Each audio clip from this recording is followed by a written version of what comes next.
लाडले, मां भारती का विश्व में डंका बजाने वाले, समूचे भारत की जनता की आशा की किरण, तपस्वी, यशस्वी, ओजस्वी माननीय नरेंद्र मोदी जी से आग्रह करूंगी कि इलाके की जनता आपको सुनने के लिए आतुर है, बेताब है। आप आए और अपना संबोधन दें।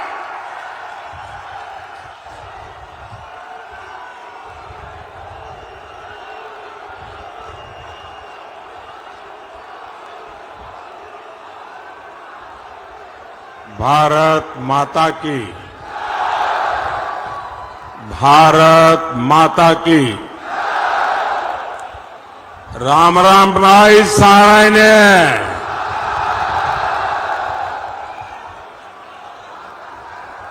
आज बुद्ध पूर्णिमा है। मैं समस्त देशवासियों को अनेक अनेक शुभकामनाएं देता हूं। मैं श्रद्धेय गुरु जयराम दास, चमन ऋषि और महान सेनानी राव तुलाराम जी को नमन करता हूं। मैं रेजांगला के शहीदों और अहिरवाल की इस भूमि को प्रणाम करता हूं।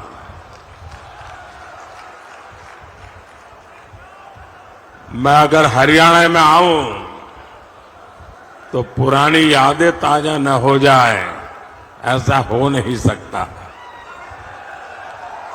यहां भी वहां भी बहुत सारे परिचित चेहरे नजर आ रहे हैं, पुरानी पुरानी यादें भी, क्योंकि हरियाणा तो बरसों तक एक प्रकार से मेरा घर ही बन गया था। और मैं बड़े गर्व के साथ कहता हूं, मुझे राजनीति की बहुत सारी शिक्षा हरियाणा और पंजाब से मिली, और ये मेरा सौभाग्य रहा, इस मिट्टी ने भी मुझे गढ़ा है।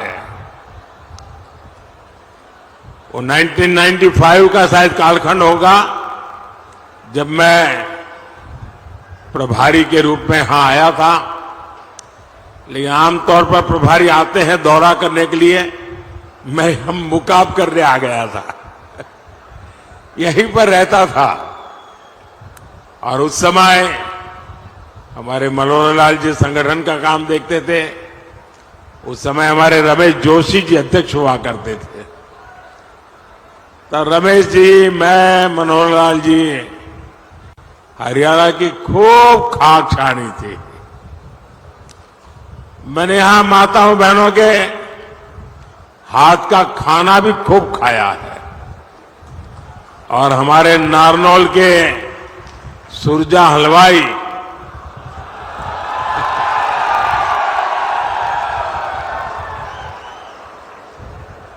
और महेंद्रगढ़ की मिठाई,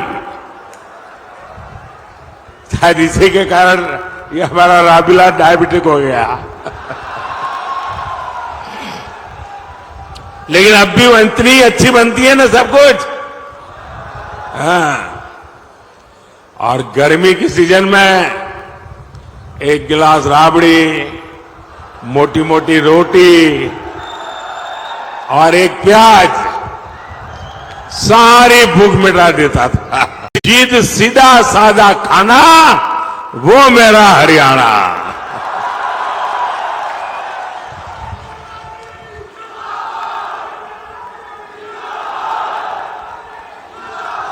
साथियों, हरियाणा के घी मक्खन का जोर आज पूरी दुनिया देख रही है। सारी भारत विरोधी ताकतें लगी रहती हैं, लेकिन मोदी इनके झुकाए नहीं झुकता है। अभी मोदी को आपका कर्ज चुकाने के लिए बहुत काम करना है। देश का भविष्य भी चुनेंगे। एक और आपका जांचा परखा सेवक मोदी है और दूसरी ओर कौन है? कोई अता पता ही नहीं है।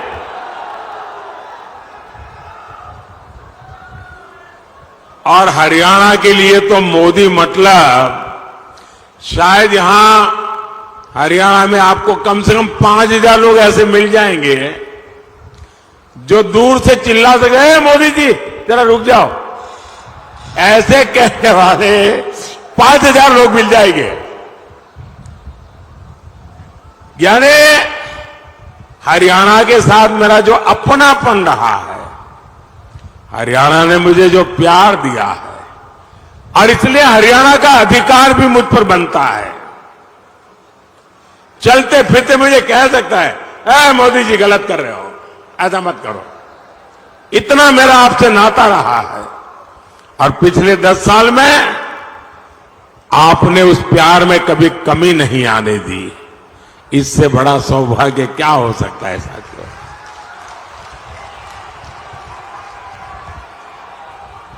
और ये इंडिया अलायंस वालों का हाल तो ऐसा है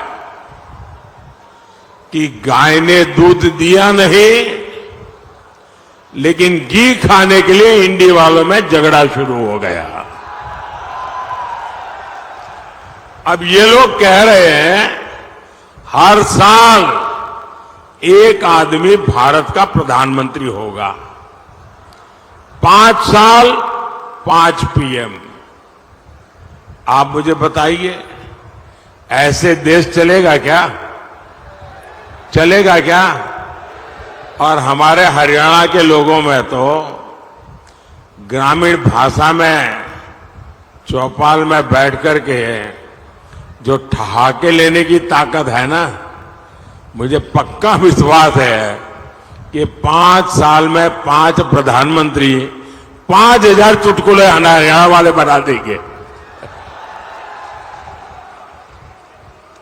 साथियों, ये लोग देश को फिर से गड्ढे में धकेलेंगे, नहीं तो क्या करेंगे? साथियों, इंडी गठबंधन के लोग ये घोर सांप्रदायिक है, घोर जातिवादी है, घोर परिवारवादी लोग हैं।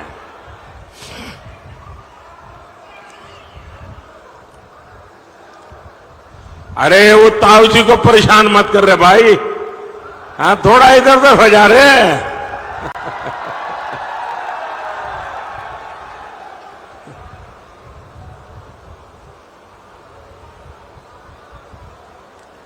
देश की जनता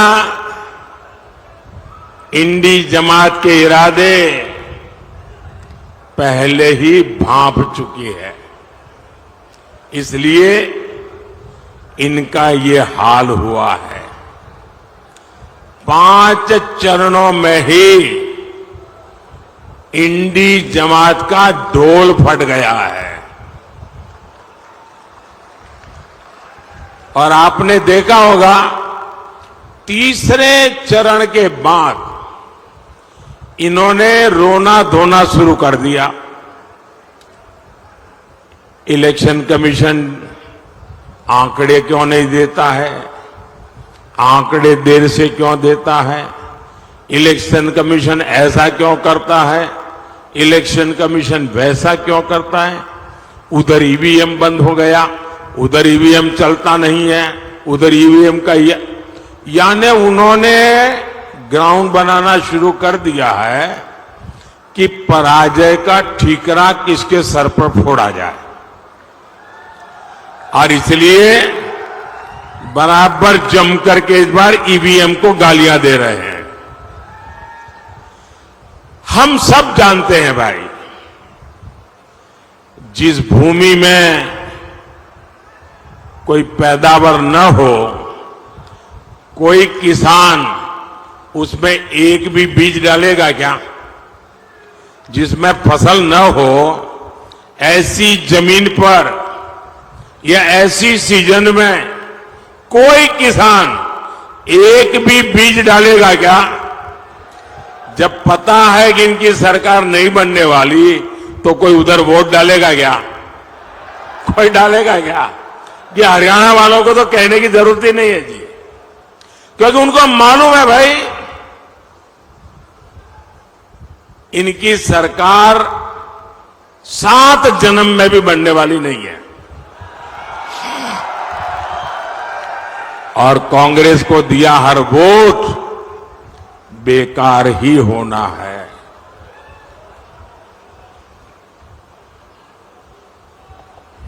इसलिए आपको सरकार बनाने के लिए वोट करना है। और सरकार किसकी बनने जा रही है? किसकी सरकार बनेगी? बच्चे बच्चे को पता है किसकी सरकार बनेगी। साथियों, 24 के इस चुनाव में पूरा देश कांग्रेस की सच्चाई जान गया है। कांग्रेस और इंडी वालों के लिए देश में भी बड़ा उसका अपना वोट बैंक है। इन लोगों ने वोट बैंक के लिए देश का विभाजन करवाया। एक भारत और दो मुस्लिम राष्ट्र बनाए। अब इंडी वाले लोग कह रहे हैं कि बचे हुए भारत पर भी पहला अधिकार मुसलमान का है।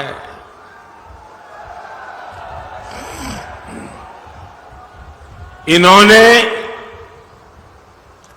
एससी, एसटी, ओबीसी इनको जो बाबा साहब आंबेडकर ने आरक्षण दिया है, भारत के संविधान ने जो आरक्षण दिया है, इसको छीन करके वे वोट जिहाद करने वाले लोगों को देना चाहते हैं। आपने कल अखबारों में देखा होगा, टीवी पर देखा होगा, सोशल मीडिया में देखा होगा, बंगाल की हाईकोर्ट का जजमेंट आया है और बंगाल में भी इंडी जमात का एससी, एसटी, ओबीसी के आरक्षण के खिलाफ उनका जो षड्यंत्र है, आरक्षण विरोधी उनकी जो मानसिकता है, उसका भंडा फूट गया है। बंगाल में इन लोगों ने क्या किया? बंगाल में इन लोगों ने मुसलमानों को रातों रात ओबीसी के सर्टिफिकेट दे दिया था। जो आरक्षण ओबीसी को मिलना चाहिए वो सारा का सारा मुसलमानों को, और वो भी घुसपैठियों में बांटा जा रहा था। हाईकोर्ट ने बंगाल में पिछले 10-12 साल में मुसलमानों को दिए सारे ओबीसी सर्टिफिकेट रद्द कर दिए। अब आप देखिए, कोर्ट न होती तो क्या होता? ये पिछड़े समाज के लोग करते क्या? ये मेरे दलित भाई बहन क्या करते हैं? ये मेरे आदिवासी भाई बहन क्या करते हैं? लेकिन साथियों, आप ये इंडी जमात वालों की मानसिकता देखिए।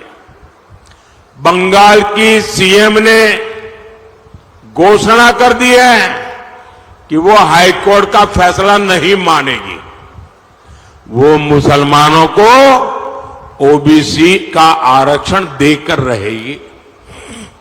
आप मुझे बताइए, कांग्रेस हो, टीएमसी हो, इंडी गठबंधन के सारे दल तो अपने वोट बैंक के साथ डटकर खड़े हो गए हैं। फिर आपके साथ, हरियाणा के साथ कौन खड़ा होगा? कौन खड़ा होगा? इसलिए मैं हरियाणा के हर एससी, हर एसटी, हर ओबीसी को भरोसा देने आया हूं, जब तक मोदी जिंदा है, कोई माई का लाल, दलित का, आदिवासी का, पिछड़ों का आरक्षण छीन नहीं सकता है। वंचितों का जो अधिकार है, मोदी उसका चौकीदार है। और भाइयों बहनों, ये चुनावी भाषण नहीं है, ये मोदी की गारंटी है। साथियों, अपने वोट बैंक को खुश करने के लिए इंडी गठबंधन वाले कुछ भी कर सकते हैं। हमारे यहां हरियाणा में हर कोई दिन में 200-400 बार राम राम बोलता है। हर 10 कदम पर वो राम राम बोलेगा ही बोलेगा। राम राम के बिना हरियाणा में कोई काम होता है क्या? लेकिन कांग्रेस का बस चले तो हरियाणा में राम का नाम लेने वालों पर ये लोगों को गिरफ्तार कर ले। कांग्रेस पूरे देश से ही राम को हटाना चाहती है। कांग्रेस जब तक सत्ता में रही, उसने राम मंदिर नहीं बनने दिया। कांग्रेस ने राम मंदिर प्राण प्रतिष्ठा तक का बहिष्कार कर दिया। और अब तो शहजादे के सलाहकार ने तो एक और बड़ा खुलासा किया है। कांग्रेस अब अगर सत्ता में आई तो राम मंदिर पर ताला लगाने की फिराक में है। कांग्रेस चाहती है कि हरियाणा के लोग रामलला के दर्शन तक नहीं कर पाए। वो रामलला को फिर से टेंट में भेजना चाहते हैं। क्या हरियाणा के लोग ऐसा होने देंगे क्या? रामलला को फिर से अपमानित करेंगे क्या? क्या ऐसे लोगों को मेरा हरियाणा जवाब देगा कि नहीं देगा? हर बूथ में चुन चुन करके उनको साफ करेगा कि नहीं करेगा?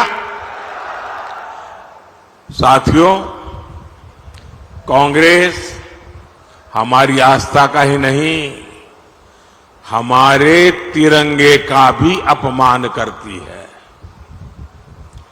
370 के नाम पर कश्मीर को देश से अलग किसने रखा? किसने रखा? 70 साल तक कश्मीर में तिरंगा किसने नहीं फहरने दिया? आज ये लोग कह रहे हैं ये सत्ता में आए तो फिर से 370 वापस लाएंगे। क्या हम कश्मीर के हुए बलिदानों को बेकार जाने देंगे क्या? बेकार जाने देंगे क्या? कांग्रेस के मंसूबों को क्या हरियाणा कामयाब होने देगा क्या? साथियों, कांग्रेस ने देश के पूर्व फौजियों के साथ भी धोखा किया, एक्स सर्विसमैन के साथ धोखा किया।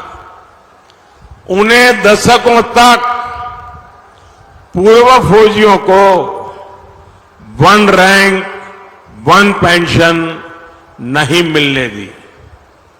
कांग्रेस झूठ बोलती थी कि OROP one rank one pension उसके लिए 500 करोड़ रुपया पूर्व फौजियों को देंगे। अब ये चुनाव जीतने के लिए पूर्व सैनिकों के साथ धोखा किया गया और कांग्रेस के जहन में सेना के प्रति, सैनिकों के प्रति नफरत का भाव भरा पड़ा है। और 1962 में पंडित नेहरू की जो औरा का गुब्बारा जो फूट गया, चाइना के हाथों में जो हमारी पिटाई हुई, वो उसके लिए गुनहगार हमारी देश की सेना को मानते हैं।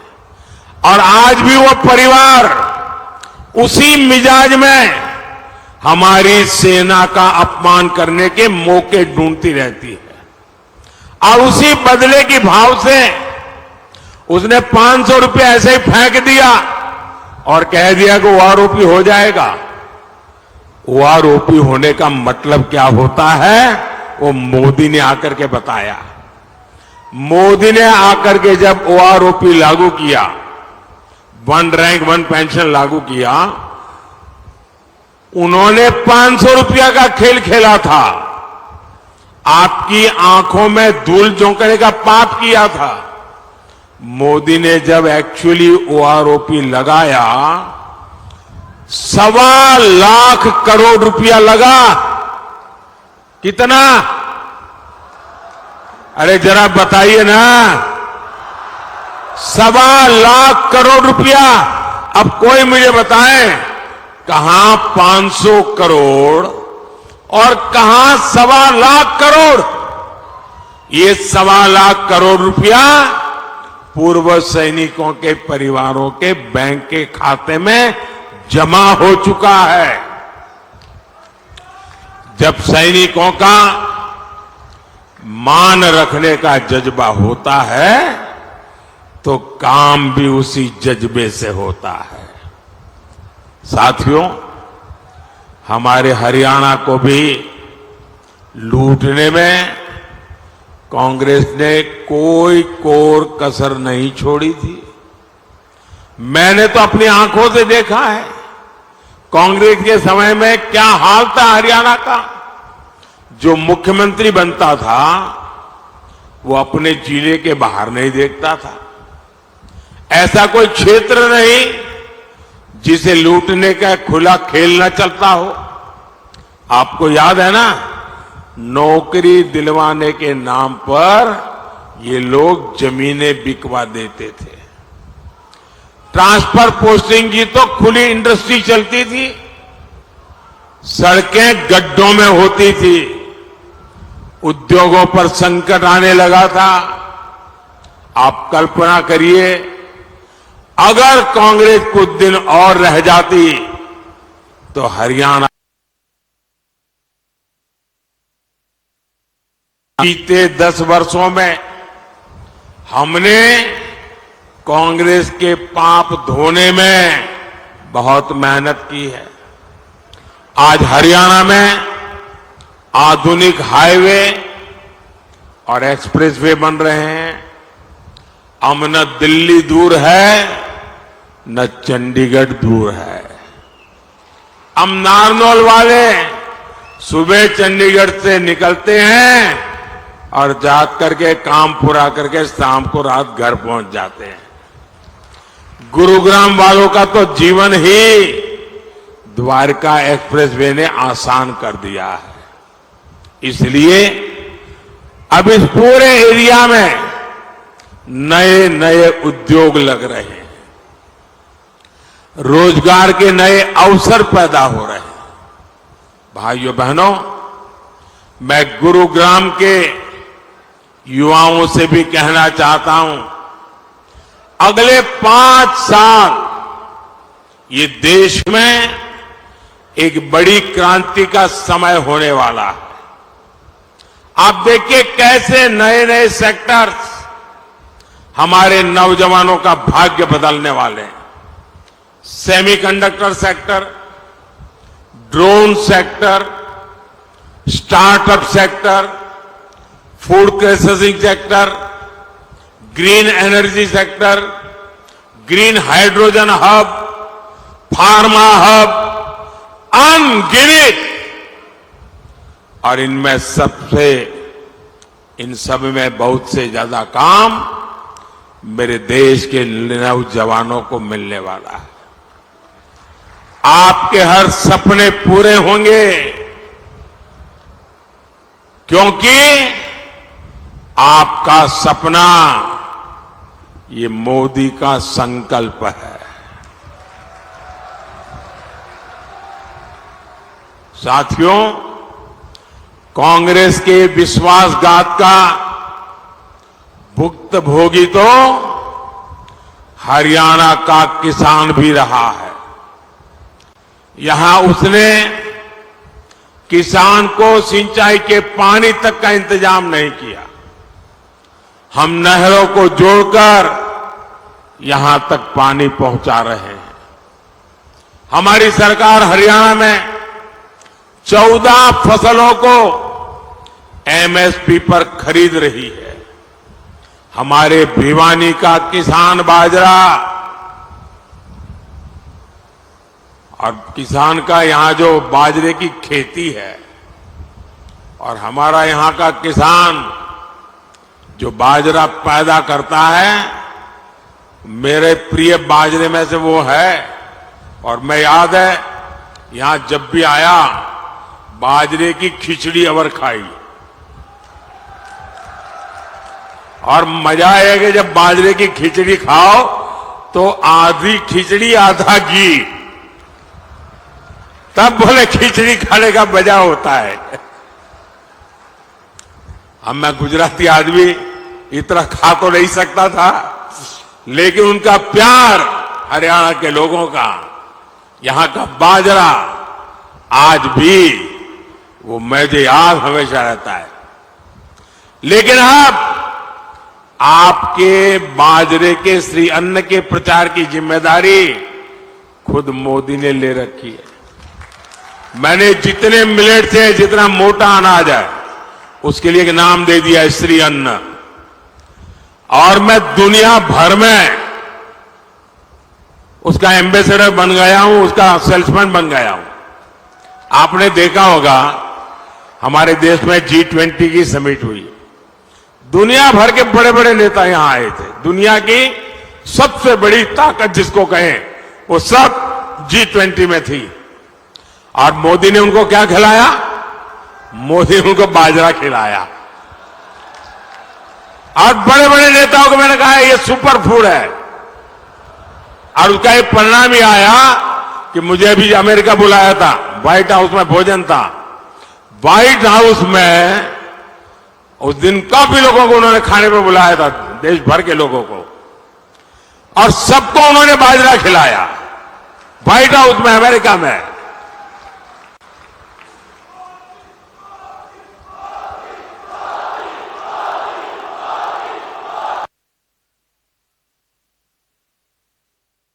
साथियों, इससे क्या मोदी का प्रचार हुआ क्या? इससे प्रचार हुआ हरियाणा का, हरियाणा के किसानों का, हरियाणा के बाजरे का। साथियों, इस क्षेत्र के विकास के लिए हमने चौधरी बंसीलाल जी के साथ मिलकर सरकार चलाई थी। चौधरी बंसीलाल भिवानी महेंद्रगढ़ के विकास के लिए कटिबद्ध थे। और मुझे मेरा सौभाग्य रहा, चौधरी बंसीलाल जी से मेरी बड़ी निकटता रही। और वो रात को देर तक जागने के आदी थे, तो कभी कभी हमारी मीटिंग रात को 1 बजे के बाद शुरू होती थी और कभी कभी सुबह सुबह तक चलती थी।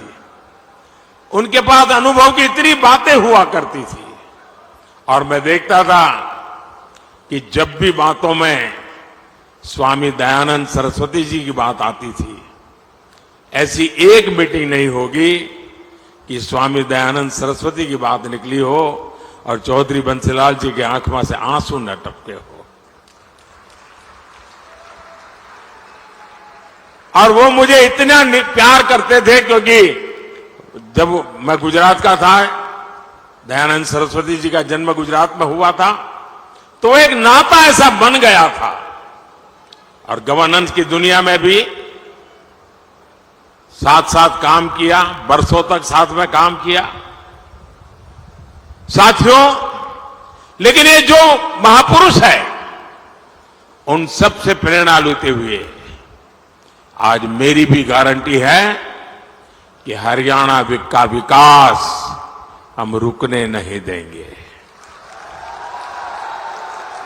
लेकिन इसके लिए 25 मई को भिवानी और महेंद्रगढ़ से चौधरी धर्मवीर सिंह जी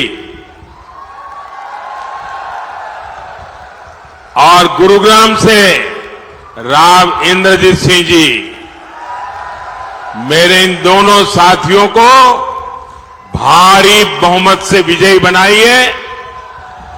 और आप जब उनको कमल के निशान पर वोट देंगे ना, वो वोट सीधा सीधा मोदी के खाते में जाएगा। तो आप पुराने सारे रिकॉर्ड तोड़ेंगे, मतदान ज्यादा से ज्यादा कराएंगे, हर पोलिंग बूथ में विजय प्राप्त करेंगे। अच्छा, मेरा एक काम है, करेंगे आप लोग? अरे क्या कमाल है भाई, ठंडे हो गए एकदम। मेरा पर्सनल काम है, करेंगे? अरे मैं भी तो हरियाणा वाला हूं यार, बोलो ना। मेरा एक काम करेंगे। देखिए, पहले तो मैं यहां गांव गांव जाता था, हर इलाके में गया हूं, हजारों परिवारों में गया हूं, लेकिन अब समय की कठिनाई है, जा नहीं पाता हूं। तो मुझे आपकी मदद चाहिए। करोगे मदद? सब लोग करोगे? ऐसे ही नहीं बता रहे हो ना, सही में करोगे ना? एक काम करना, यहां से जाने के बाद ज्यादा से ज्यादा परिवारों में जाना, ज्यादा से ज्यादा घरों में जाना और हर परिवार के लोगों को बिठा करके कहना कि अपने मोदी जी आए थे, मोदी जी ने आपको राम राम कहा है, मेरा राम राम पहुंचा दिया। मेरा राम राम पहुंचा तो मुझे तसल्ली हो जाएगी। मुझे लगेगा कि चलो भाई, इन सब के मुझे आशीर्वाद मिल जाएंगे। तो आप करेंगे? मेरा राम राम पहुंचाएंगे, हर परिवार में, हर घर में पहुंचाएंगे। बोलिए भारत माता की, भारत माता की, भारत माता की। बहुत बहुत धन्यवाद। बहुत बहुत धन्यवाद माननीय प्रधानमंत्री जी।